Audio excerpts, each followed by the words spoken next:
Em nome do Pai, do Filho e do Espírito Santo. Amém. Vinde, Espírito Santo, enchei os corações dos vossos fiéis e acendei neles o fogo do vosso amor. Enviai o vosso Espírito e tudo será criado e renovareis a face da terra. Oremos, ó Deus que instruíste os corações dos vossos fiéis com a luz do Espírito Santo. Fazei que apreciemos retamente todas as coisas, segundo o mesmo Espírito, e gozemos sempre da sua consolação, por Cristo Senhor nosso. Nós possamos já consagrar este encontro de hoje ao Imaculado Coração de Maria. Ontem nós celebramos o dia da festa de Nossa Senhora de Lourdes, que nós possamos pedir a intercessão da bem-aventurada Virgem Maria sob o título de Imaculada, para que ela já venha preparando o nosso coração para o que nós vamos ouvir hoje, pelos estudos também individual de cada um, pela preparação para a consagração ou a renovação, que o Imaculado Coração de Maria, desde então, possa acalmar os nossos corações, nos dar a tranquilidade e, como diz essa oração, apreciar tudo com um olhar de retidão. Essa oração do Espírito Santo. Maria, que foi cheia do Espírito, possa também nos ajudar a ter esse olhar sempre reto, sempre puro, sempre imaculado. Ave Maria, cheia de graça, o Senhor é convosco. Bendita sois vós entre as mulheres, bendito é o fruto do vosso ventre, Jesus. Santa Maria, Mãe de Deus, rogai por nós, pecadores, agora e na hora de nossa morte. Nossa Senhora de Lourdes, Santa Bernadette, em nome do Pai, do Filho e do Espírito Santo. Amém. Muito bem, então, como o Levi já falou, né, meu nome é Renan, tenho 22 anos.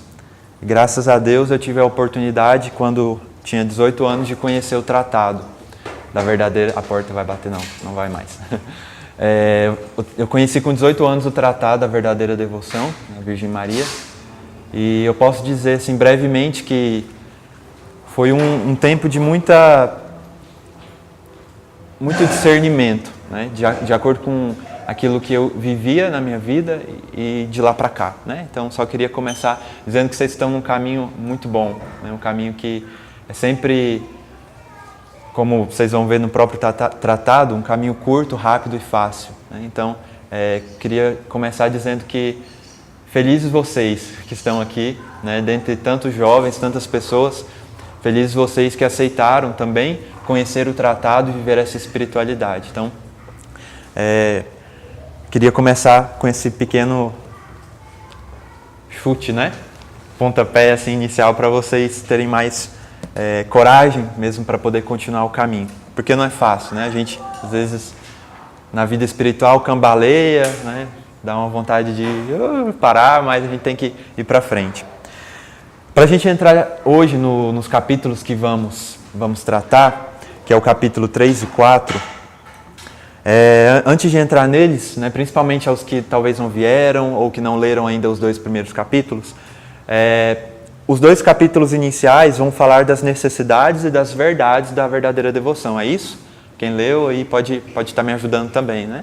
Então, a necessidade, porque São Luís coloca que nos é necessário a consagração, essa intimidade com Nossa Senhora, e depois no capítulo 2, as verdades da verdadeira devoção, né? Ou seja, o fim dela. Qual que é a finalidade de nós reunirmos aqui, estudarmos um livro escrito há alguns séculos atrás, né? 300 anos mais ou menos, e por que isso? Qual é a finalidade? Por que eu preciso de Maria para continuar a minha caminhada espiritual? Então, lá no capítulo 1 e 2, a gente encontra isso, né? E São Luís é muito claro ao dizer que a finalidade da consagração à Virgem Maria é nos consagrarmos a Jesus, né? Isso é muito muito claro na figura e na linguagem de São Luís, porque ele, de fato, já sabia, com o olhar profético que ele tinha, que isso iria gerar muitas dúvidas, que é um pouco que a gente vai falar hoje, no capítulo 3 e 4. Outra coisa importante que eu queria ressaltar, alguns pontos importantes dos capítulos iniciais, é a palavra servidão e escravidão. Quem leu vai lembrar bem, quem não leu, eu queria que vocês se atentassem a essas palavras quando fossem ler. São Luís coloca uma espécie de dualismo ali, uma coluna falando da servidão, uma coluna falando da escravidão. E vai explicar o porquê disso. E ele vai comparar exatamente o que o servo tem e o que o escravo tem. O que o servo não tem e o que o escravo não tem. A questão, por exemplo, do salário, né? O servo, quando trabalha para um patrão, ele tem aquele direito. Já o escravo, ele tem a dependência total. Né? Vocês vão talvez lembrando aí do que vocês leram. Também outra coisa importante em relação a isso são os 3 tipos de escravidão. Né? Alguém lembra qual que são os 3 tipos que São Luís coloca? A voluntária, a natural e a forçada. Né? Então são os 3 tipos de escravidão. Né? E ele vai explicar, na natureza, tudo nesse aspecto de escravidão como dependência, tudo aquilo que foi criado é escravo de Deus. Né? A natureza também é como essa dependência, mas é uma dependência forçada. Uma árvore, por exemplo, ela é escrava de Deus nesse aspecto de forçada. Ela foi criada por Deus e pronto. Perdão, no aspecto natural. Né? Aspecto natural. Os demônios, por exemplo, agora sim o forçado. Os demônios que não quiseram estar junto de Deus, renunciaram, eles que tinham a visão beatífica, ou seja, sabiam, né, o projeto de Deus ali, não quiseram aceitar, mas continuam sendo escravos de Deus de maneira forçada. Como se fosse obrigado. Né? Eles não querem aceitar isso, mas são escravos de Deus. E São Luís vai dizer do mais importante, que é o escravo por amor. Acredito que vocês já falaram muito disso, mas só para a gente poder continuar o caminho que o tratado vai colocando. Então, o escravo por amor, esse é o foco e isso é aquilo que nós temos que buscar na nossa vida, enquanto devotos de acordo com o tratado. Né? É aquilo que a gente tem que almejar, é ser um escravo por amor, é querer depender de Deus. Aquela velha história, vou à missa ao domingo não porque eu sou obrigado, senão seria uma espécie de escravo forçado. Eu vou à missa domingo porque eu amo a Deus, eu quero dar a Ele o culto, né, no dia que é dele, no domingo. Então, seria mais ou menos algo nesse sentido. E agora, nos capítulos 3 e 4, São Luís ele vai propor alguns modelos de devoção e alguns modelos de como ser devoto, como não ser devoto. E no capítulo 4 também, algumas orientações a respeito da verdadeira devoção. Para começar nisso, agora a gente entra de fato nos capítulos da aula de hoje, né, o 3 e 4. Quando a gente fala de devoção hoje, né, vamos pensar, agora faz de conta que a gente não está no curso de preparação para a consagração. Quando fala, eu sou devoto de Nossa Senhora, eu sou devoto de Padre Pio, sou devoto de São Francisco, o que geralmente passa na nossa cabeça? De maneira geral, é uma pessoa que, por exemplo, na festa de Padre Pio, ela vai à missa, né? Ela geralmente faz uma novena. Então, geralmente, na nossa ideia, a devoção, ela está mais nesse aspecto. É isso mais ou menos também que vocês entendem por devoção, né? Então, a pessoa é devota de Nossa Senhora. Então, de vez em quando, né, ela reza o terço, ela gosta de usar uma camiseta de Nossa Senhora. Então, num sentido amplo, a devoção, né, devoção à Nossa Senhora Aparecida, vai lá em Aparecida, em São Paulo, faz uma peregrinação. Então, nesse aspecto. Mas a devoção é também isso não é que não seja devoção, mas quando São Luís coloca a verdadeira devoção, ele de fato ele quer dar um up, né, nessa devoção que a gente está acostumado a viver. Na época de São Luís, já tinham muitas pessoas que tinham esse tipo de devoção. Né? Não na nossa cultura, mas na cultura francesa, porque ele é francês. No entanto, ele quis dar essa interioridade da devoção. Aqui a gente está entrando no foco da aula de hoje. Então a devoção, ela não é simplesmente só esses atos de piedade, mas é algo a mais que eu consigo tirar de dentro de mim e expresso na minha própria vida. Quando, por exemplo, uma pessoa que tem o hábito de rezar o terço diariamente ou cada 2 dias, não sei, quando ela vai crescendo na devoção do terço, porque tudo a gente precisa buscar crescer na devoção, até na missa. Eu já entendi a missa, já fiz curso de liturgia, pronto. Mas é bom que a gente comece a crescer, da mesma maneira o terço. Então, como que eu posso crescer nessas devoções, de maneira exterior? Sei lá, você vai rezar o terço, de repente você, eu quero agradar hoje mais a Nossa Senhora, então eu vou preparar um altarzinho, coloco uma flor, uma vela. Então, esse ambiente já te ajuda a crescer na devoção. Você vai à missa, então chega um pouquinho antes, né? Já se concentra, reza, vai na capela. Então, são coisas que exteriormente nos ajudam a chegar na interioridade da devoção. Então, sai de fora e vai para dentro. Então, isso é geral, qualquer tipo de devoção. Se eu sou devoto de Santa Teresinha, então eu vou ler a vida de Santa Teresinha, eu vou conhecer, fazer as novenas, mas também sempre ter esse carinho, né, com a vida com Santa Teresinha. Então, fazer como ela fazia, pegar um crucifixo, colocar as flores ali para Jesus. Então, esses pequenos gestos, né? Tem uma palavra italiana que chama fiorete. Fiorete quer dizer florzinhas, né? Que a gente oferece para Jesus. Então, esses pequenos gestos simbólicos nos ajudam a crescer na devoção.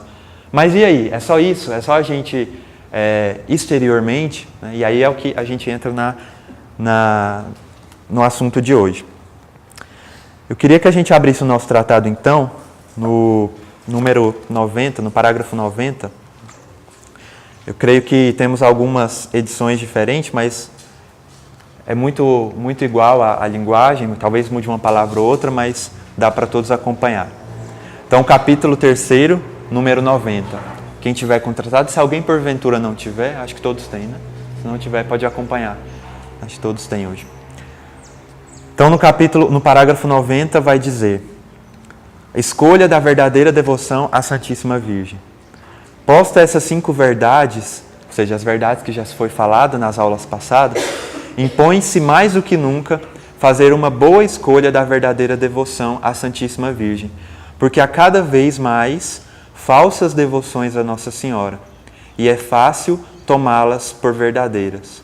O demônio, como falso moedeiro e enganador fino e experimentado, já enganou e levou à condenação tantas almas por meio de uma falsa devoção a Nossa Senhora, que todos os dias se serve da sua experiência diabólica para perder muitas outras. Deleita-as e adormece-as no pecado sobre pretexto de algumas orações mal rezadas e de umas quantas práticas exteriores que lhe inspira. Assim como um falso moedeiro não falsifica ordinariamente senão ouro e prata, e muito raramente outros metais, por este não lhes valerem tal trabalho, também o espírito maligno não falsifica tantas outras devoções, como as que se referem a Jesus e a Maria, a devoção à Sagrada Comunhão e a Nossa Senhora. Estas são, entre as demais devoções, o que são o ouro e a prata entre os metais. Isso é muito importante, esse parágrafo. Quem estiver anotando, quiser sublinhar, se o tratado for seu, eu sugiro que você grife isso daí, porque, de fato, é aquilo que, como o próprio santo vai descrever, que o demônio quer mais destruir na nossa fé católica. São os 2 grandes tesouros da nossa fé, a Eucaristia e a Virgem Maria. É difícil você que tem uma devoção a Padre Pio, a São José Maria Escrivá, enfim, a seu santo de devoção, é difícil o demônio querer destruir essa devoção. Porque, não que ela não seja importante, ela é muito importante e te ajuda no seu caminho espiritual. Mas ele está interessado naquilo que é o ouro e a prata da nossa fé católica, que é a devoção a Jesus Eucarístico e à Virgem Maria. Esse é o foco, né? Não sei se alguém trabalha com área de administração aqui, mas geralmente tem aquelas estratégias de você ver ali o seu cliente, Eu não sou da área, então me desculpem se eu estou falando besteira, mas aquilo que você olha a estratégia do seu adversário para você, naquele ponto, atingir. Então é mais ou menos isso. O demônio sabe, porque ele, né, como um anjo que tem essa visão beatífica, ele sabe aquilo que é de mais valor na nossa fé. Então ele quer destruir isso. Ele quer destruir o seu horário de ir para o Santíssimo, o seu horário do terço. Ele quer martelar nesse ponto, porque são os tesouros. E São João Bosco, que é um grande santo, profeta dos sonhos, né? Quem já ouviu um pouquinho falar da vida dele, ele era muito agraciado pelos sonhos. Então, ele tinha os sonhos, né, durante a noite, sonhos proféticos. Deus permitia que os sonhos dele fossem verdadeiras catequeses proféticas para os meninos, né, que ele tinha uma escola naquele tempo, e também para hoje. Então, ele teve um sonho certa vez que tinha um grande navio sobre o oceano, e de repente começaram a chegar, né, os navios piratas ali, adversários, e naquele navio, que era muito grande, era o maior, haviam vários bispos naquele navio. Então começaram a bombardear aquele grande navio, os navios menores. E eles jogavam bombas, jogavam tudo aquilo que podia atingir, né, não só de maneira explosiva, mas de maneira ideológica. Então Dom Bosco via até livros, né, esses navios piratas jogando livros, arremessando livros no navio, na grande embarcação, para tentar destruir. Então, bombas, tudo aquilo que poderia. E a navegação, o grande navio lá, que os bispos estavam, começou a cambalear. E aí, então, que vem um bispo, olha só, né? Aí já começa a visão da fé católica. Vem um bispo à frente do navio, que a gente pode pensar na figura do Papa, e aí ele pede para que se ancore aquele navio, e de repente no sonho aparecem duas grandes colunas. Uma maior, com a Santíssima Eucaristia, a imagem da Eucaristia, e uma um pouquinho menor, com a imagem da Virgem Imaculada. E aí o bispo fala, vamos ancorar, né? Aí pegam as lanças e jogam o navio e amarram naquelas duas colunas. E nesse momento, os adversários começam a perder as forças e aquele navio triunfa. Então, a interpretação do santo São João Bosco para esse sonho. O navio é a igreja, né? Nós estamos nesse barco, guiados pelo Papa, mas diante de tantas coisas que no mundo nos tenta afundar, são essas duas colunas que nós temos que amarrar, né, a nossa embarcação. Então é um sonho profético de São João Bosco e que tem tudo a ver com esse parágrafo 90 que nós acabamos de ler. Ou seja, é o ouro e a prata da nossa fé. É aquilo que nós temos de mais especial. E é tão interessante porque Maria só nos quer levar a Jesus e Jesus também nos quer fazer devotos fiéis de Maria, né? Quando na aparição de Fátima, vocês vão ter aprofundamento em Fátima daqui a algumas aulas, mas Maria fala, né? O meu filho deseja que o meu coração triunfe, né? O meu filho deseja que o mundo tenha a devoção ao meu coração. Então Jesus aponta Maria e Maria aponta Jesus. É um ciclo de amor entre o filho e a mãe. Então, pessoal, nós vemos que esses dois tesouros são aqueles mais atingidos. E São Luís, nesse capítulo, ele vai tratar da verdadeira devoção e das falsas devoções. Então, no parágrafo 92, nós não vamos ler tudo, porque senão não dá tempo, mas vamos comentando pouco a pouco, depois em casa vocês vão ter a oportunidade de ler melhor. São Luís coloca ali os 7 tipos de devotos falsos ou falsas devoções.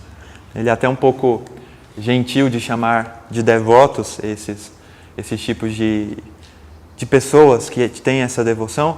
E aqui eu queria que nós fôssemos também fazendo o exame de consciência, porque até mesmo nós que já fizemos a consagração podemos, como a vida espiritual, às vezes nós estamos em momentos, né, como diz Santa Teresa, lá nas moradas altas, às vezes a gente está até fora das moradas, né? Santa Teresa vai comparar a vida espiritual como um castelo onde a gente vai subindo. Então, às vezes a gente está, né, uma intimidade grande com Deus, de repente a gente está lá. Então, até mesmo, né, nós que já nos consagramos à Virgem Maria, quem vai se preparar, que nós fôssemos lendo, fazendo uma autoavaliação também, um exame de consciência diante desses devotos. Não é que nós temos que nos culpar e falar, pronto, agora não vou me consagrar mais. Pelo contrário, nós vemos que São Luís ele nos dá um grande... Ele abre os nossos olhos para que a nossa devoção seja verdadeira, né?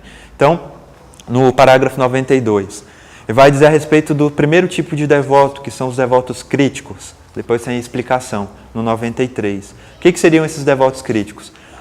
São aqueles devotos que criticam tudo no que diz respeito à Virgem Maria, né? Ah, mas será que Maria é virgem? Será que ela é imaculada? Ah, eu até concordo com algumas coisas, mas quando fala que Maria não, viveu com São José e não teve ali uma vida conjugal, eu fico meio...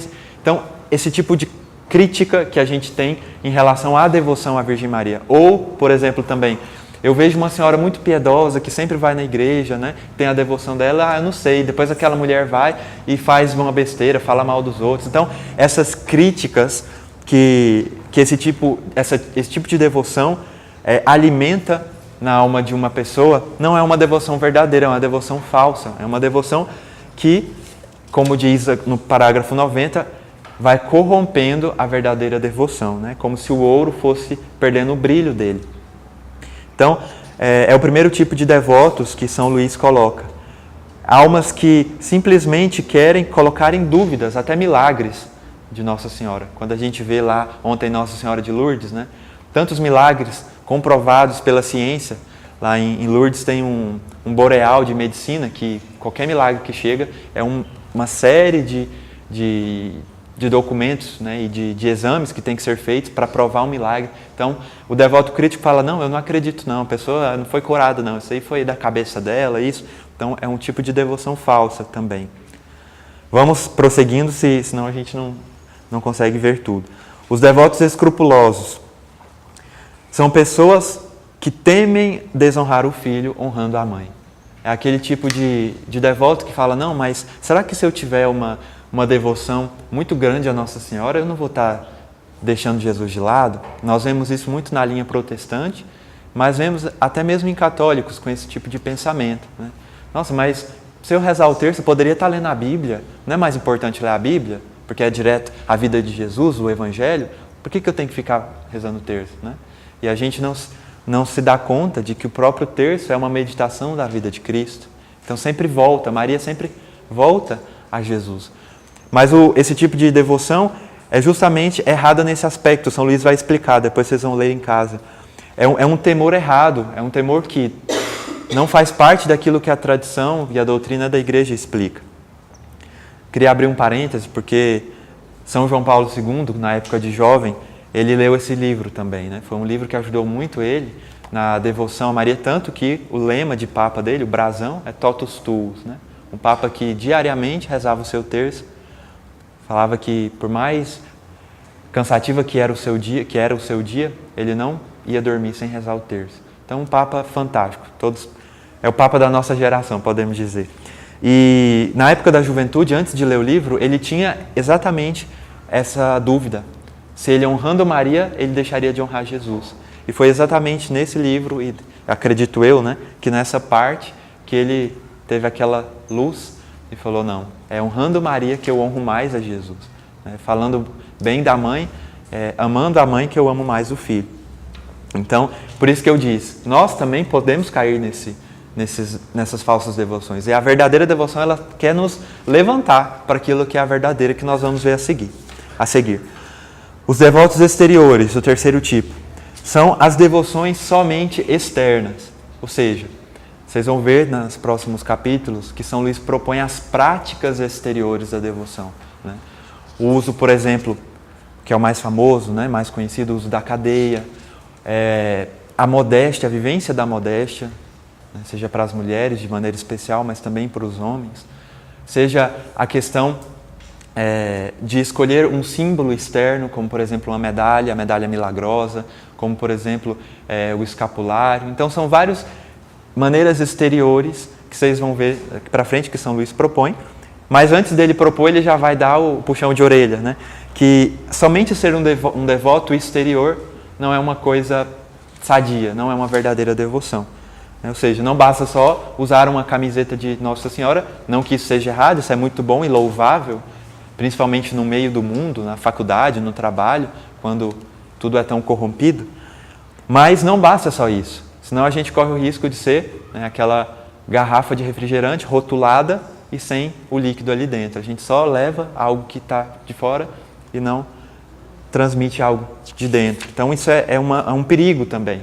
É um perigo e a gente tem que sempre tentar fazer assim, de dentro para fora. Antes que a pessoa veja a sua cadeia no braço, ela tem que ver Maria no seu gesto, na sua fala, na sua experiência, no seu olhar, na sua dinâmica de lidar com as pessoas, maneira de falar. Então vem de dentro para fora. Depois ela fala, eu sabia, né? Quando vê o ato exterior, ela já leu o interior dentro. Assim são os santos. A gente vê os santos, nem vê às vezes que é um santo, nossa, mas o olhar dele, né? a fisionomia, a maneira de falar. Então, a interioridade. 4 tipos de falsa devoção. Devotos presunçosos. São aqueles que se entregam aos seus vícios, aos seus pecados, às suas más paixões e se mantêm, não, eu já me consagrei a Nossa Senhora, então, né, eu vou continuar nesse meu erro aqui, nesse meu pecado de estimação e eu continuo sendo um devoto, eu estou, né, no caminho de São Luís Montfort. Né? Então, ele vai também puxar a nossa orelha em relação a isso. Né? A presunção, ou seja, é a gente confiar em Maria, sendo que a gente está fazendo algo que Maria não gosta. Queria abrir um parêntese aqui, uma realidade momentânea que a gente está vivendo, talvez alguns viram nas redes sociais, a questão do carnaval esse ano, né, que propuseram que a imagem de Nossa Senhora Aparecida fosse em um dos carros alegóricos. Né? Então, e isso aqui, né, esse tipo de devoção, cai exatamente nisso. Como defender, mas é bonita, as pessoas vão lembrar de Nossa Senhora. Mas o contexto que está por trás disso, né?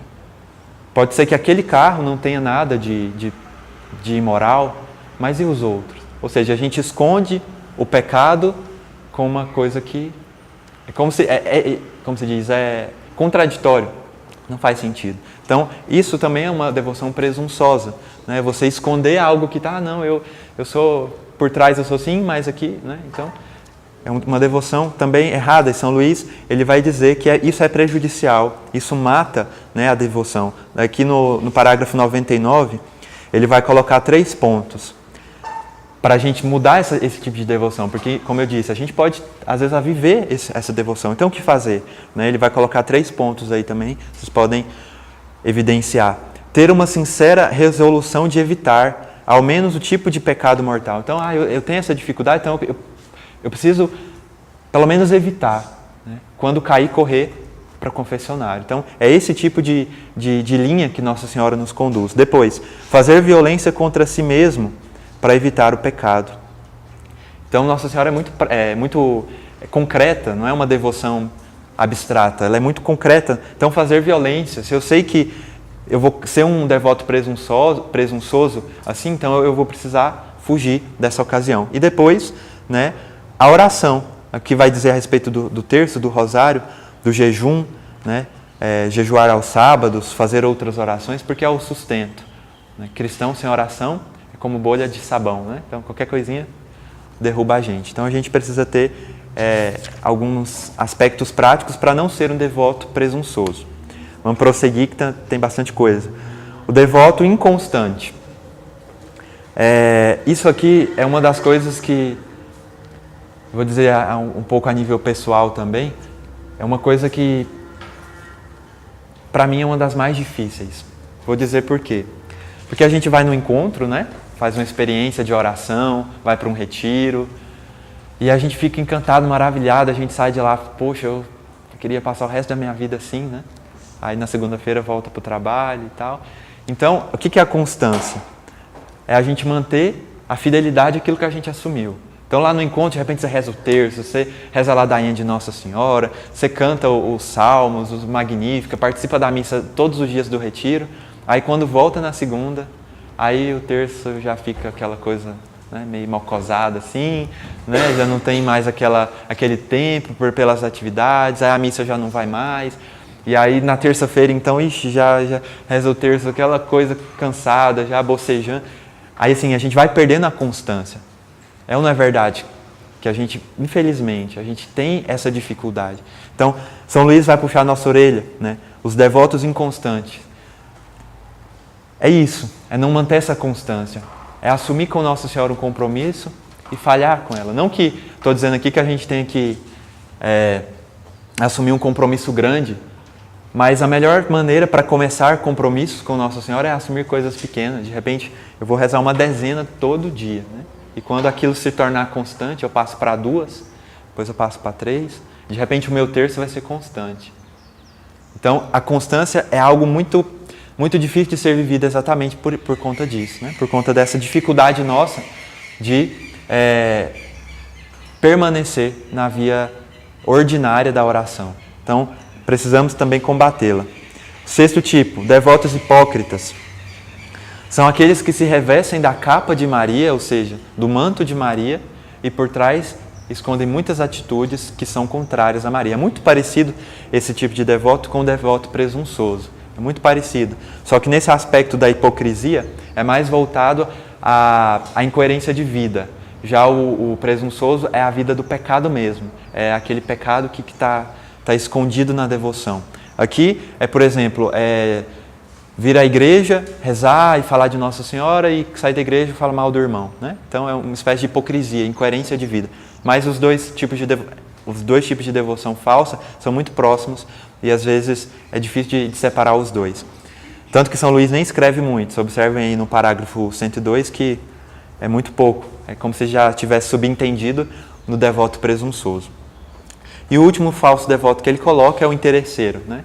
Que é aquele devoto que vai lá em Aparecida do Norte porque quer arrumar um namorado, porque quer passar no vestibular, porque quer ir para os Estados Unidos e ficar rico, né? Então é uma devoção baseada, é uma espécie de comércio, devoção supermercado. Eu vou lá em Nossa Senhora quando eu quero, quando eu consigo, tchau, e vou curtir minha vida.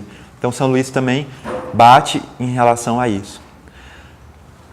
E aí ele vai dizer para que nós nos guardemos dessas devoções, ou seja, evitemos esse tipo de devoção, porque não agrada a Deus, não é uma verdadeira devoção. E olha que interessante, São Luís escreve esse livro na França, há 300 anos atrás, e hoje nós estamos no Brasil, e a gente vê que tudo isso se acontece.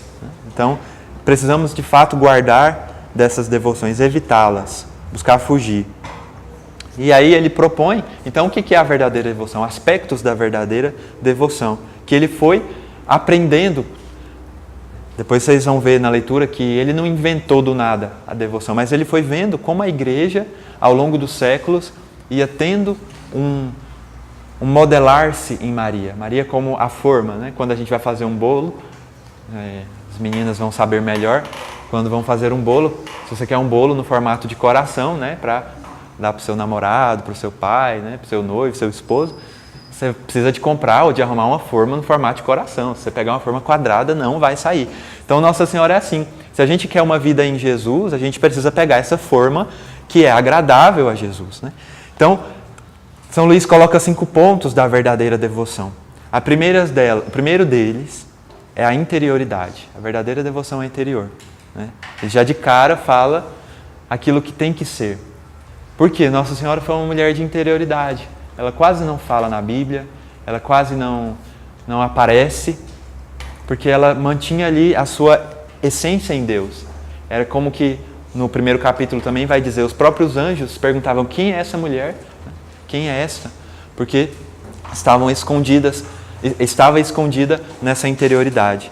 Então como que eu vou ser um devoto interior? Simplesmente ficar no meu quarto, fechado, sem conversar com ninguém? Não, não é isso. Mas é ter aquilo que no Evangelho fala, uma atitude de Maria. Maria não entendia, mas guardava tudo no seu coração. Gente, tem coisas na nossa vida que de fato a gente não entende. Você se prepara para um concurso, para um vestibular, estuda, não dá certo. O que fazer? Na interioridade de Maria, é guardar no coração. Claro, se a gente vai chorar, vai ficar chateado, isso acontece. Mas é guardar no coração, é falar, poxa, Deus reserva algo diferente para mim. Guardar, ser interior. Né? Também no dia a dia, no trabalho, às vezes tem uma pessoa que incomoda muita gente, um colega na faculdade, alguém, né? Ser interior com essa pessoa. É buscar, não é evitar, mas é buscar olhar para ela e guardar no coração. Aprender a ter essa atitude de Maria, de interioridade. Também na devoção, na missa, no terço, buscar ser mais interior, mais recolhido. Maria sempre tem esse aspecto do silêncio, né? Alguns aqui são do Jofira, né? Eu gosto muito desse título, Rainha do Silêncio, porque é um aspecto primordial na vida de Maria, o silêncio. Na cruz, né? Ficou lá em silêncio. Poderia ter, mas meu filho, ele é inocente, não sei o quê, mas em silêncio. Então é uma atitude muito importante, a interioridade. Depois, a devoção ela é eterna, a ternura de Maria. Né? São Luís vai explicar, é como um filho que recorre à mãe naquele desejo que sabe que só a mãe pode resolver aquele problema. Lembro quando eu era mais novo, eu operei de apendicite e tava meu pai e minha mãe lá, mas parece que meu pai não resolvia. Tinha que ser minha mãe ali, porque, não sei, até mesmo para pegar ali no hospital, levantar da cama, para dar comida, meu pai bem mais forte que a minha mãe, mas falava, não, deixa minha mãe, né?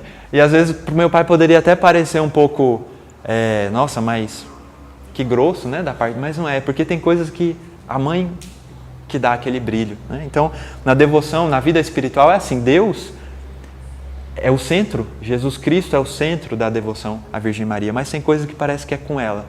E principalmente porque nós temos pecado, o pecado original em nós. Então, chegar direto com Deus, que é todo puro, todo santo, né? O próprio Deus diz que aquele que vê a sua face não consegue mais viver, de tão puro e tão santo que ele é. Então, Maria é um pouquinho mais fácil porque a gente consegue, né, dar essa volta até chegar em Deus. Não que seja o caminho, né?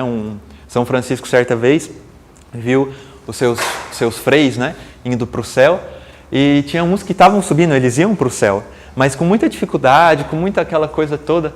E nessa mesma visão ele viu que tinha uns freis que rapidinho, assim, subia numa escada, numa velocidade, e ele perguntou por quê, né? Qual que é a diferença? E aí ele teve esse discernimento, que aquela escada que eles subiam eram os freis que tinham essa devoção verdadeira à Virgem Maria. Então, eles iam mais rápido, mais fácil. Porque Maria é essa escada, né? No ofício de Nossa Senhora, não sei se alguém tem o costume de ler, mas sugiro que leiam, vai dizer isso, que Maria é essa porta que Jesus desceu e essa porta pela qual nós vamos subir. Então, é uma ponte, né, entre nós e Deus. Então, é a devoção terna. Maria, ela tem essa ternura conosco. Ela sabe que quando a gente não dá conta, ela vem com a sua maternidade e nos abraça. Então nós também, na nossa devoção, precisamos buscar essa ternura com Maria. Como eu falei do fiorete, né? Esses gestos agradáveis a ela. Terceiro, a devoção santa, né? O que é uma devoção santa? É uma devoção que imita aquele que é santo. Quem é santo, né? Na missa a gente fala santo, santo, santo. Então, essa imitação da vida de Cristo, essa conformidade à vida de Cristo. Isso aqui vale para homem e mulher, não é que está excluso, não. Porque o que é a vida de Cristo? É a vida da perfeição, é a via perfeita, é o caminho que Deus Pai planejou. Vocês lembram lá no Gênesis, quando eles queriam eles comeram o fruto da árvore proibida, e o que a serpente diz? Vocês comerem, vocês serão como deuses, não é isso? Mas de fato, o plano que Deus tem para nós é que nós sejamos como deuses. Aquilo foi uma mentira do demônio. Muito aproveitou da situação. Por que Deus quer que nós sejamos como deuses? Porque quando nós o recebemos na Eucaristia, e depois ele veio de fato mudar isso, nós nos tornamos portadores de Deus. Então, por exemplo, quem já foi à missa aqui hoje está divinizado, usando esse termo, né? Ou seja, Deus, de fato, Ele quer que nós sejamos como Ele. Então, a imitação da vida dele, isso é a santidade. A santidade é essa busca pela essência da vida de Cristo. Então, o demônio ele nos engana nesse aspecto, mas ele sabe que ele corrompe, né? Ele pega o ouro e vende para você como se fosse uma bijuteria. Então, é isso que ele faz. Mas, de fato, esse é o desejo de Deus, a santidade. Então, a devoção ela é santa. Depois, constante, né? Nem vou falar muito porque já falei um pouquinho na inconstância. Então, ela é constante. Precisamos buscar ser constantes com Maria. Vai acontecer que, por exemplo, você talvez está ali constante 2 meses, né, rezando bonitinho seu terço, mas chega um dia que você cai na inconstância por uma série de motivos. O que fazer? Retornar imediatamente no outro dia. Né? Imediatamente, porque nós somos frágeis humanos. O que é difícil, porque quando a gente cai na inconstância, a gente fala, hoje eu não consegui rezar. No outro dia, a chance de você não rezar é bem maior. Então, qual que é a dica? Já no outro dia já levanta cedo e já volta a ser constante. Né? Isso no que diz a não pecado, né? Porque no que é pecado é a mesma ideia, mas na confissão. Né? Então, você cai num pecado, no outro dia corre, ou na mesma hora, né? E busca a confissão. Então, a constância. E o último, desinteressado. Né? Ou seja, não fazer da devoção um supermercado. Aí eu vou quando dá e eu consigo aquilo que eu quero e pronto. Vou me consagrar a Nossa Senhora e vou... Porque esse ano eu quero arrumar um namorado, uma namorada, quero passar no vestibular, no concurso. Então, não. Desinteressada. No final eu vou ler um textinho bem breve de Santa Bernadette, que foi a santa da igreja, né? A menininha que viu Nossa Senhora em Lourdes. Imagina, uma menina que viu Nossa Senhora e tinha uma devoção totalmente desinteressada. Ela não queria nada para ela, não queria nada. Porque às vezes a gente pensa assim, eu preciso de ser consolado, né? A minha alma precisa ser consolada por Deus. Agora que eu vou ser um devoto de Nossa Senhora. Então, eu vou viver no mar de rosas. Mas não. Desinteresse, querer nada. O que Deus me der, se Deus me der, né, um futuro brilhante, se Ele me der um futuro paupérrimo, se Ele me der a graça de ter uma bela profissão ou ser um miserável na minha vida, se Ele me der a graça de ser um papa ou ser um sacerdote que vai viver lá no interior do interior, ou seja, desinteresse, não querer nada. Né? É isso que São João Paulo II também quis, né? E ele se tornou quem se tornou. Né? Não queria nada, mas acabou tendo tudo em Deus. Muito bem, vamos passando para o próximo. No final desse capítulo 3, o santo, né, São Luís, ele vai dizer a respeito das práticas comuns, lá no parágrafo 115. Né? Ou seja, o que é práticas comuns? Práticas comuns para que nós possamos crescer na devoção. Né? Honrar Maria, meditar, contemplar suas grandezas, dirigir os seus atos de amor a Maria, invocar de todo o coração, está dirigindo lá, está no trânsito terrível, em vez de xingar, falando, Santa Maria, me ajuda, né? Me ajuda. Então, é buscar invocá-la, oferecer-se e unir-se a ela, né? Principalmente na missa. Na missa, o maior exemplo de participação da missa é Maria, né? A sua contemplação, o seu silêncio, o olhar a Jesus. Fazer tudo e continuar fazendo. Muito interessante isso no ponto 8 aí. Fazer tudo nela, por ela, com ela e para ela. Porque assim nós faremos tudo com Jesus, em Jesus, por Jesus e para Jesus. Né? O que Maria disse nas bodas de Caná? Fazei tudo o que Ele vos disser. Então, esse é o caminho, é estar nela. É como se fosse 4 pilares de uma edificação. Né? Então, fazer nela, com ela, por ela e para ela, sem querer nenhum mérito. Depois, no 116, inscrever-se nas suas confrarias. Né? Confraria é uma palavra um pouco da época de São Luís, mas seriam hoje os grupos da igreja que trazem o nome de Maria, a Legião de Maria, por exemplo, né? E tantas outras. Ingressar nas ordens religiosas, isso é específico para quem tem vocação religiosa, né? Procurar ali alguma ordem que tenha a vivência mariana, o Carmelo, por exemplo. Né? Publicar os louvores de Maria, ou que seja, né? Divulgar o nome de Maria aí. Hoje a gente tem as redes sociais, tem as camisetas que a gente usa, tantas maneiras. Dar esmola, jejuar, mortificar, né, em honra a Maria, carregar sempre o terço, o rosário. Né? Então são maneiras de agradar Maria. Também rezar com modéstia, devoção. E São Luís, nesse final do capítulo, ele vai escrever uma coisa muito interessante. Eu sei que o tempo está curto, mas eu já vou me apressando. Que é cuidar, no 8º e 9º, aí, dirigir o número de genuflexões, né, a Maria, cuidar dos seus altares, levar e fazer com que sejam feitas procissões em honra a Nossa Senhora, mandar que coloquem imagens, né? Então quando vocês tiverem a casa de vocês, ou quem for prefeito de uma cidade aí, colocar lá no centro da cidade uma imagem a Nossa Senhora, olha que coisa honrável para um devoto, né? E o 12º, consagrar-se a ela de uma maneira muito especial e solene, que é o que vocês estão se preparando para fazer. Tá bom? Depois, São Luís vai dizer também, nesse mesmo capítulo, que ele via que esse livro, né, que na época não era um livro, mas que esses escritos seriam escondidos e que o demônio queria que ficasse escondido por muito tempo. E de fato isso aconteceu, né? Depois que São Luís morreu, esses escritos, na época das revoluções na França, se perderam e por muito tempo as pessoas não tinham acesso. Mas hoje nós temos uma grande divulgação do Tratado de São Luís, isso não só no Brasil, mas em tantos outros países.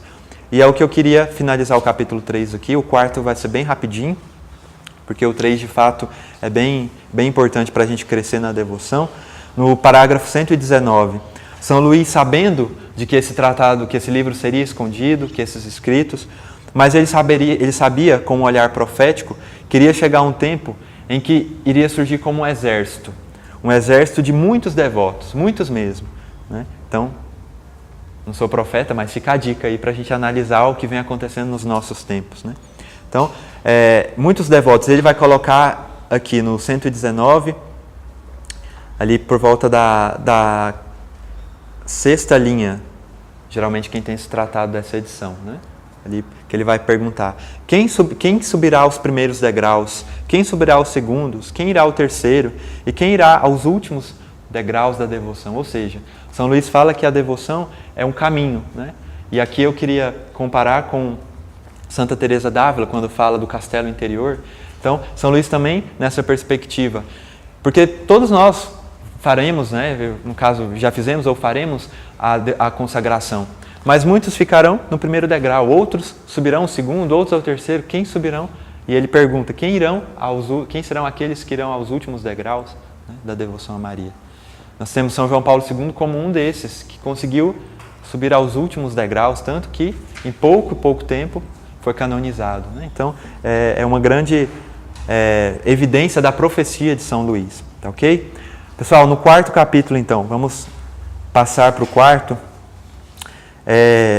São Luís coloca aqui, no quarto capítulo, 2 pontos importantes, 2 artigos, na verdade. O primeiro artigo, ele fala a respeito da perfeita e total consagração de si mesmo. Eu queria explicar isso de uma maneira bem simples. A partir da consagração, tudo que temos, e o que temos? Corpo, alma e espírito. O ser humano é feito corpo, alma e espírito. Tudo aquilo que temos pertence a Deus. Então, a partir da consagração, tudo é de Deus por meio de Maria. Então, a nossa alma, pensamentos, corpo, tudo aquilo que temos é dela, né? Mas tem uma coisa interessante, que no parágrafo 121, no tópico 3, ele vai colocar: os bens exteriores também passam a ser de Maria. Então, você, o seu carro, o seu computador, seu celular, tudo isso passa a ser de Maria. Tudo isso passa a pertencer a ela. Isso implica uma responsabilidade de usar também para coisas boas. Então, a partir disso, o seu celular deve honrar Maria. Se é dela, imagina, se o celular fosse de Nossa Senhora, teria coisas que certeza que você não iria deixar que chegassem no seu WhatsApp, né? Então, é mais ou menos nesse aspecto. Se o seu carro é de Maria, ele não pode ir para qualquer lugar. Tem lugares que o seu carro, né, Maria não ficaria contente de você andar com ele. Então, só para a gente entender um pouco disso. E também os bens interiores e espirituais. O que é isso? Tudo aquilo que a gente fez de bom. Eu fiz, ano passado, no Natal, eu fiz uma caridade, fui no asilo, A partir da consagração, isso passa a ser de Maria. Pertence a ela. E o que eu vou fazer quando eu for velho? Também pertence a ela. Tudo aquilo de bom que nós fazemos pertence a ela. É uma espécie de banco espiritual, né? Se a gente pegasse todo o dinheiro, que são as boas obras, e depositássemos no banco de Nossa Senhora, ali. Mas, nossa, é estranho, eu vou colocar minhas boas obras, e quando eu chegar diante de Deus, o povo fala que a gente chega diante de Deus, tem que apresentar as boas obras, não é? Aquilo que a gente fez de bom, e aí eu vou chegar de mãos vazias? Não, né? Porque esse banco é como se rendesse juros, né? Uma poupança que a gente nem pode calcular quanto que isso vai. Então, Nossa Senhora, ela multiplica e frutifica aquilo que a gente faz de bom. Então, é uma grande... Não que a gente tenha... Aí também a gente não pode ser um devoto interesseiro, né? Então, eu vou me consagrar, porque aí agora, né? Eu vou fazer uma coisa... É igual cantar, reza 2 vezes, né? Eu vou fazer uma coisa para Nossa Senhora, multiplica. Não, aí isso também já é interesse. Então, nós temos que fazer tudo com desinteressados, mas sabendo que Maria potencializa. E aqui São Luís coloca 2 palavras que talvez sejam novidade para alguns, que é o valor satisfatório e o meritório das obras, no parágrafo 122. O que é o valor satisfatório? Ele também explica aqui, mas é aquela, por exemplo, algo que você fez de errado e você vai reparar aquele erro. Eu quebrei essa cadeira, né? Quebrei ela, está até quebrada, né? Aqui, está sendo negócio. Então, eu vou consertar, eu vou voltar e vou colocar aqui a parte de escrever. Então, o erro aqui, mas não fui eu que quebrei. Eu vou consertar, eu vou reparar. Então, essa ação que eu fiz de reparar seria, então, um valor satisfatório. É uma satisfação que eu dei aqui à capela, né? Eu satisfiz a necessidade. O valor meritório é um valor mesmo que, por exemplo, aqui já está bom de cadeira, mas eu quero comprar um monte de cadeira nova para cá. Eu vou lá na loja, pego umas cadeiras bem almofadadas, aquelas que você reclina para trás, né? Tudo, e compro e trago para cá. Precisava? Não, é um mérito.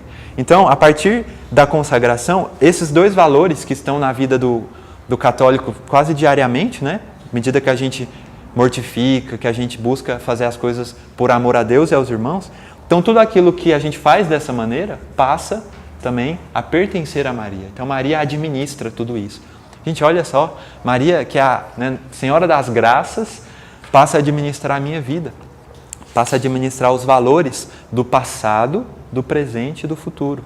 Então, tudo isso passa a ela.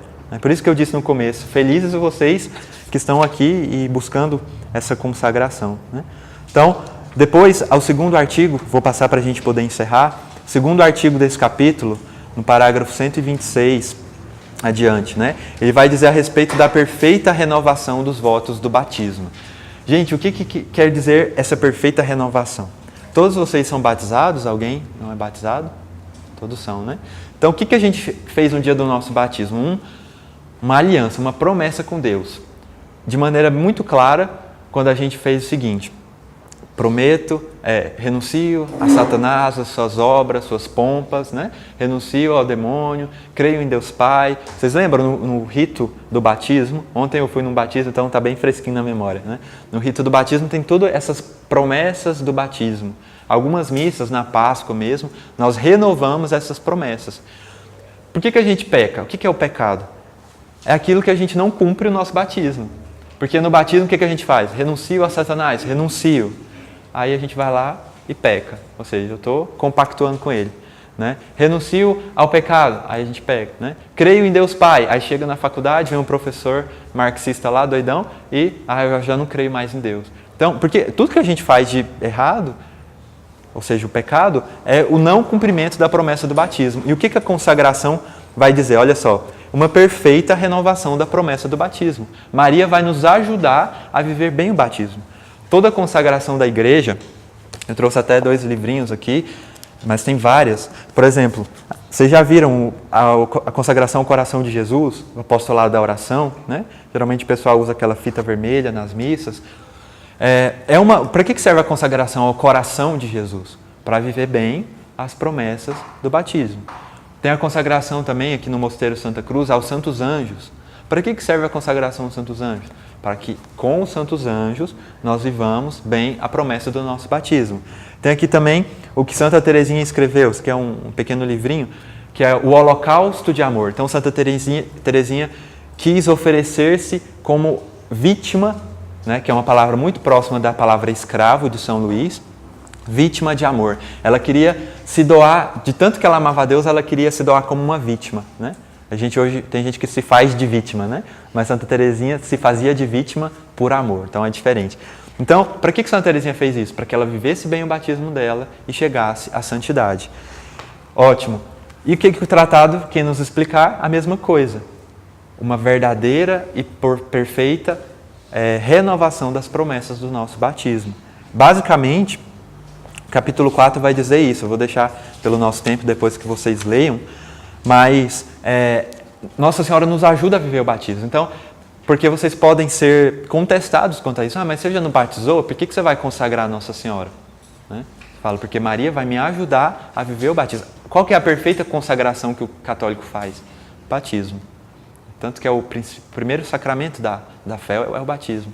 Nós tornamos filhos de Deus, né? E agora, por meio de Maria, nós vamos viver bem as promessas. Então, não se contradiz. São Luís era tão profeta e esperto que, nesse mesmo capítulo, olha o que ele escreve, respondendo a algumas objeções, porque ele já sabia que iria ter uma série de pessoas, no decorrer da história, que iria contestar isso daí.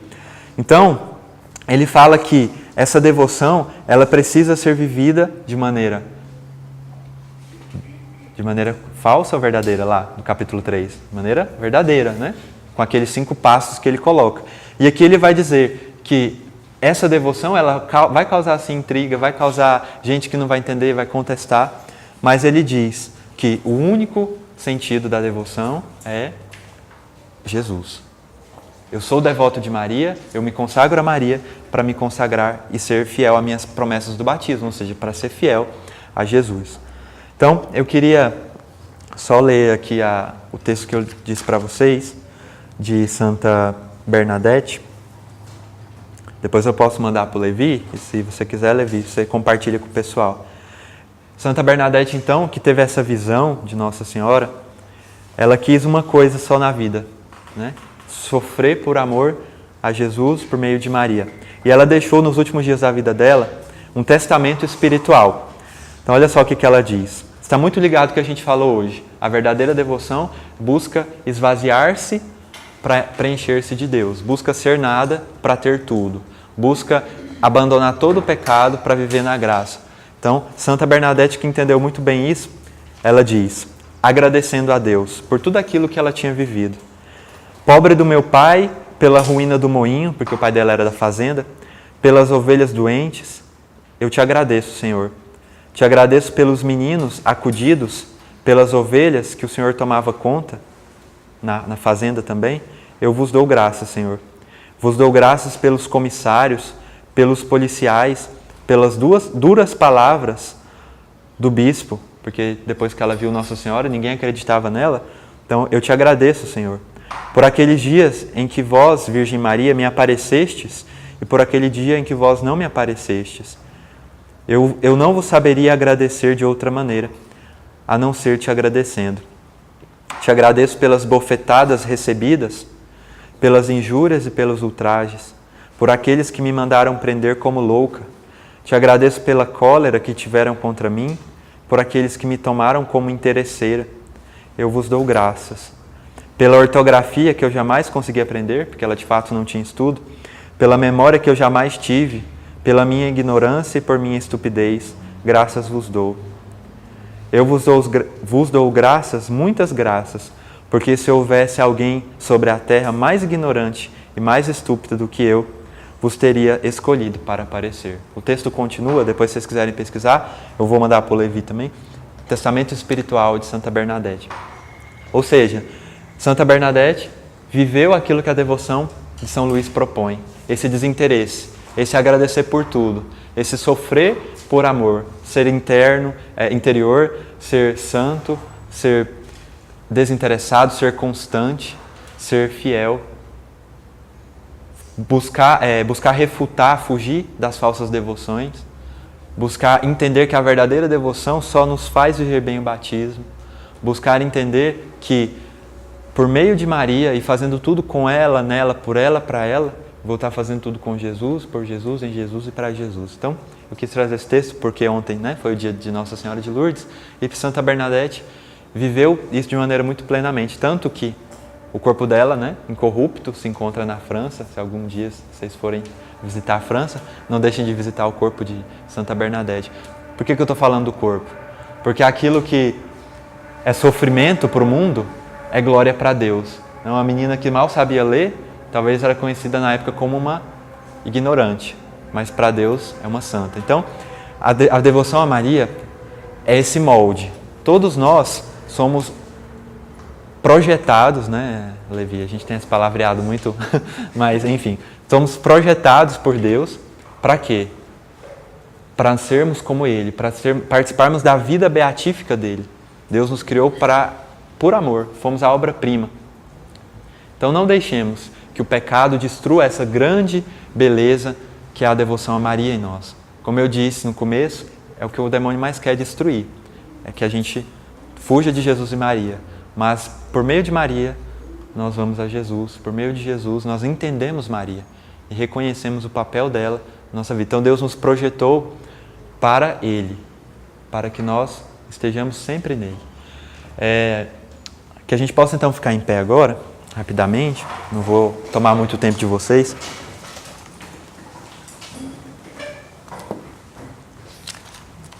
Só para a gente rezar.